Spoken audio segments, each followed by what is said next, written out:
কয়েকশো গজের মধ্যে আমার বাড়ি।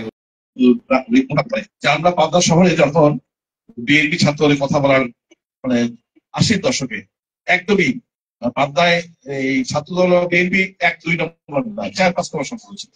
আওয়ামী লীগ অনেক সেই অবস্থায় আমরা কিন্তু আমাদের বাড়ির সামনে পুকুর অনেকে যাওয়ার কথা ছিলেন, শহরে পুকুর ছিল, এখানে বসে বসে হিমেল সহ আমরা সহ কিভাবে পাবনা শহরে বিএনপিকে এগিয়ে নেওয়া যায়, ছাত্রদলকে এগিয়ে দেওয়া যায় আমরা পরিকল্পনা করতো। সেই পরিকল্পনার অন্যতম আমার সহযোদ্ধা পাবনা বিএনপির অন্যতম নিউক্লিয়াস ছাত্র নিউক্লিয়াস হিমেল রানা, ওকে আমি আজকে আমার নির্বাচনের কাছে যেহেতু এখানে আসার জন্য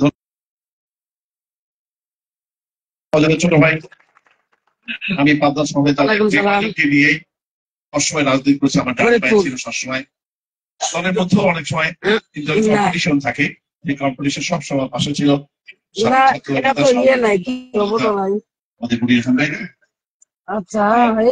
কথা না বললে তো সবাই এলাকার লোক ছিল।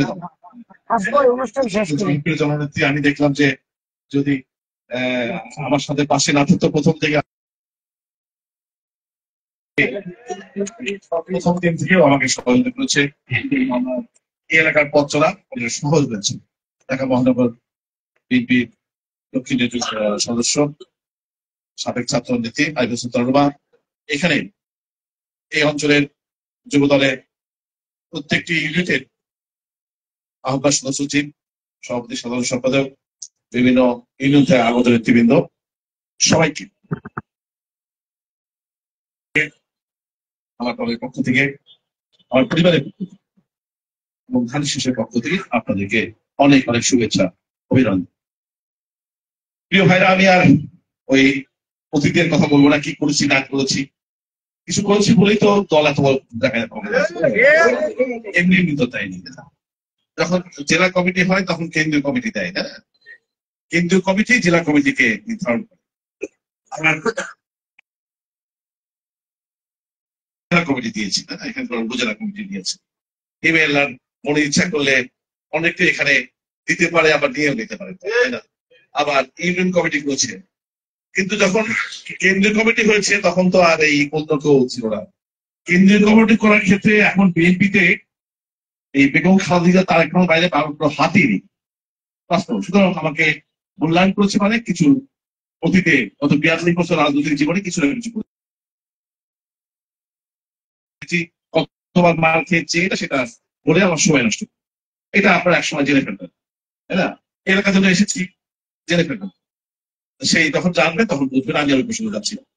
দেখেন, আমি নির্বাচনের কথা আসি, আমার আসার এখানে প্রেক্ষাপট আমাকে আজ থেকে 4 মাস আগে, 3 মাস না, প্রায় 4 মাস হয়ে গেছে আগে আমাকে দল আনুষ্ঠানিকভাবে পাঠিয়েছে। তার থেকেও 3 মাস আগে আমার ভারপ্রাপ্ত চেয়ারম্যান আমাকে ডেকে দিয়ে বলেছে, তুহিন আপনার যে এখানে আপনার এখানে 2 জন প্রার্থী, 2 জন প্রতিযোগ সিনিয়র জাহাজ যাকে দিয়েছে অবশ্যই সেই জন্য অতীতেও সে এমপি ছিল, এখনো দিয়েছে অবশ্যই সেজন্য। এখানে তোমাদের একদম জনপ্রিয়তা বা কর্মী সমর্থক কাছাকাছি, আমি খুব সমস্যা পড়ে গেছি, কি করা যায় বলো, তুমি একটা সিদ্ধান্ত দাও। আমি তো রিয়াক্ট করে ফেললাম ভাইয়া, কারণ ওখান থেকে যেদিনকে আমাকে বললো আজ থেকে 7 মাস আগে, তার থেকে 2 বছর আগে লন্ডনে ওনার সাথে আমি কফি টেবিলে বসে 2 জন কফি খাচ্ছিলাম লন্ডনে। সেখানে আমাকে বললো, তুমি নির্বাচন করবা। অনেক কথা ছিল, সাংগঠনিক কথা, কেমন করে ইকে ঘায়ল করা যায়, শেখ হাসিনাকে পরাস্ত করা যায়, সেগুলো ব্যাপারে আমি আমার নেতাকে আমার ছোট্ট জ্ঞানে তাকে বলেছি, উনি আমাকে কিছু পরামর্শ দিয়েছে কিভাবে কি করা যায়। তো সে খুব উৎফুল্ল ছিল কৃষক দলের উত্থানের, উনি আমার প্রতি অত্যন্ত খুশি ছিল, মানে উনি যে আশা নিয়ে আমাকে দিয়েছে তার চেয়ে কয়েক গুণ। তুমি তো নির্বাচন করবে, অবশ্যই আগামী যদি নির্বাচন করতে পারি অবশ্যই তুমি মনে পাবনা 2 আমাকে নিশ্চিত বলছিল তুমি ওখানে নির্বাচন করবো।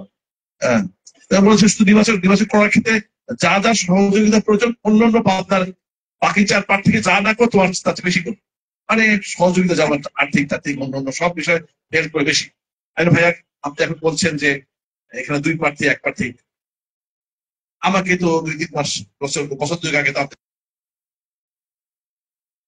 না আমি কথা তো ঘুরাচ্ছি না, তুমি কনসিডার করো যে 2 জন 1 জন এখানে থাকা। আমি কি স্পষ্ট ভাবে কিন্তু বলেছিলাম ভাইয়া, আমি ওখানে যে তুই প্রায় 22-23 বছর কাজ করছো ওখানে করো। আচ্ছা ঠিক আছে, তুমি ওখানে করো, তাহলে সেলিম সাহেবকে ম্যানেজ করো। হ্যাঁ, একটু সেলিম সাহেবকে বলো।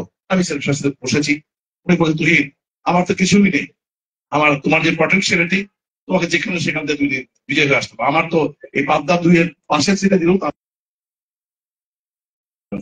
দয়া করে তুমি আমাকে এটা ছেড়ে দাও। এখন কয়েক দফা মিটিং হয়েছে, চেয়ারম্যান সাহেব তার 500 পাশের যারা থাকেন তাদের কিন্তু আমার সাথে কথা বলেছে, 2-3 মাস কথা বলেছে।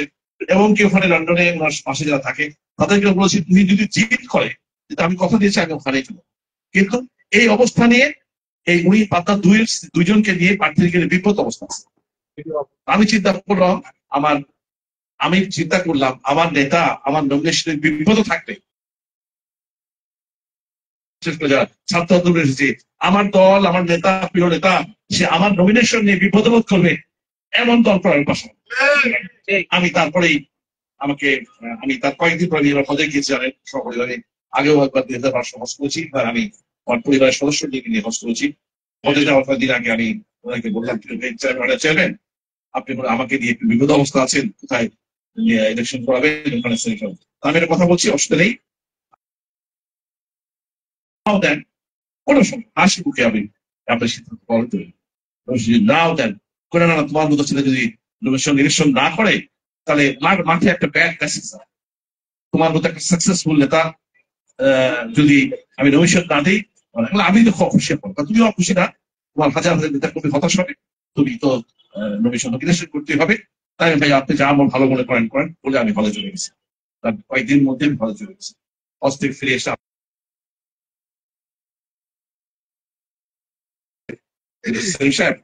ওকে এখান থেকে আমি অন্য সিটে দিব, এটা কিন্তু আপনার যোগ্যতা কারণ ওর সেই পটেনশিয়ালিটি আছে। ওকে যদি আমি কক্সবাজারে দিই সেখান থেকে ওকে কক্সবাজারে দিই ওখান থেকে দিতে আসবে, সেই আত্মবিশ্বাস আমার আছে। আগামী দিনে পাবনা দিনে এমপি হবে নেতা কি আছে? পাবনা দিনে নেতা কি আছে?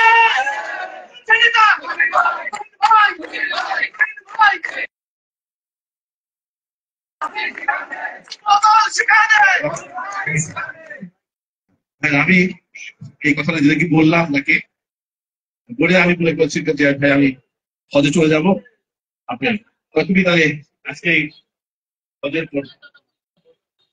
হজের পরে আমাকে দেখে সরকারি টাকা মুছে বলেছে দেখো তুমি যদি আপনি যদি ওখানে আপনার এলাকায় বলেন যে তুই সাহেবকে সরে দেওয়া তাহলে কিন্তু আমি কিন্তু আপনার কারণে ওর দক্ষতার কারণে আপনাকে অন্য কোনো সিটে পাশ করে দেওয়া যাবে না, ওকে যে কোনো সিটে দেওয়া এই জন্য আমি ওকে দিয়ে পাবনা দিয়ে দিচ্ছি। পাবনা থেকে তো 3জন প্রার্থী ছিল, তার মোটামুটি যোগ্যতা সক্ষম। আমি তখন বলেছি আমাকে দিচ্ছেন এখানে মানে সমস্যা নেই, আমি বুঝে শুনে দিচ্ছি। যাই হোক, তারপরে তো জানেন আপনারা এখান থেকে শীর্ষ নেতৃবৃন্দ এই 3 উপজেলার 3 পৌরসভা শীর্ষ নেতৃত্ব ডেকে দলের পক্ষ থেকে বলে দেওয়া হচ্ছে। জনসন করেছি প্রথমে ভাঙড়া, তারপর 4 পৌর।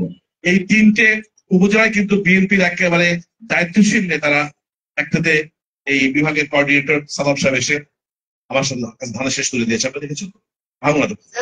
তারপরে 4 পৌরের বিএনপি ভাইস চেয়ারম্যান অত্যন্ত গুরুত্বপূর্ণ নেতা আমাদের আহমদ খান সে এসে আমার কাছে ধানা শেষ করে। ফরিদপুরে এসে আপনার গর্বিত সন্তান শেখ বিশ্বাস, তারপরে যুগ্ম মহাসচিব আব্দুল আমির আলী, 3জন আমাকে এসে শেখ বিশ্বাস দেখেন মাত্র 7-8 দিনের মধ্যে 3টি বড় বৃহত্তর জনসভা করে আমার হাতে। বাংলাদেশে অন্য কোনো সিটে এটি চেয়ারম্যান সাহেব করেছেন? চেয়ারম্যান ওদের ক্ষমতা আছে চেয়ারম্যান সাহেব না বলে এখানে আসা ক্ষমতা স্থানে সিদ্ধান্ত নিতে পারে? ওনার নির্দেশে উনি বলছে যেহেতু দুইকে সরিয়ে দিয়েছি, সুতরাং বিশেষ কারণে আপনাদেরকে যেতে হবে, জনসভা করতে হবে। এই 3জন একেবারে তারপরে তো আপনাদের কোনো কনফিউশন তার কথা ছিল।